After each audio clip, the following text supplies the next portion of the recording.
సహవాసంలో వచ్చింది ప్రేమే. రక్షణ పొందింది మీరే, రక్షించాలని అంటుంది మీరే. రక్షించిన క్రీస్తు యేసుని పిలిచారు, వాక్యాన్ని చెప్పింది మీరే, రక్షించాలని అంటుంది మీరే.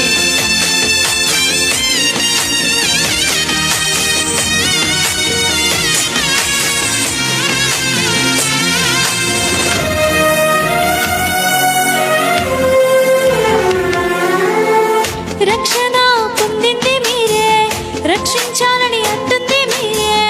రక్షించిన క్రీస్తునే విడిచారు, వాక్యాన్ని చెప్పేది మీరే, బ్రతికించాలని అంటుంది మీరే. బ్రతికించిన బోధను మరిచారా? రక్షణ పొందితే వాక్యాన్ని ప్రకటిస్తే మాదిరిని చూపాలిగా. క్రీస్తును కలిగిన మనసంటూ లేకుంటే బోధంతా వ్యర్థముగా. వాక్యంలో నీవుంటే క్రీస్తుని ప్రకటిస్తే ప్రేమంటూ చూపాలిగా. ప్రేమంటూ నీకుంటే సాటి మనిషిలో తప్పుని చూపవుగా. మాదిరే లేకుంటే వ్యర్థముగా. బోధించే బోధను న్యాయంగా ప్రకటించవా? సఖ్యతనిచ్చేది ప్రేమే, ఆ ఐక్యత నిలిపేది ప్రేమే.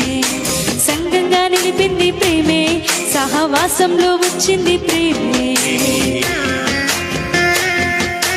బైబిల్ ఒకటి అంటూ, విశ్వాసం ఒకటి అంటూ కర్తైన క్రీస్తుని మరిచారు. చెప్పబోద ఐక్యత లేక, బోధన ఐక్యత లేక విశ్వాసంతో ఆటాడుతున్నారు.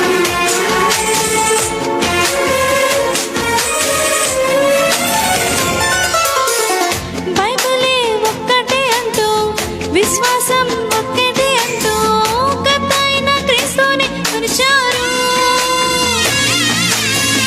చెప్పే బోధ ఐక్యత లేక, బోధలే ఐక్యత లేక విశ్వాసులతో ఆటాడుకుంటా.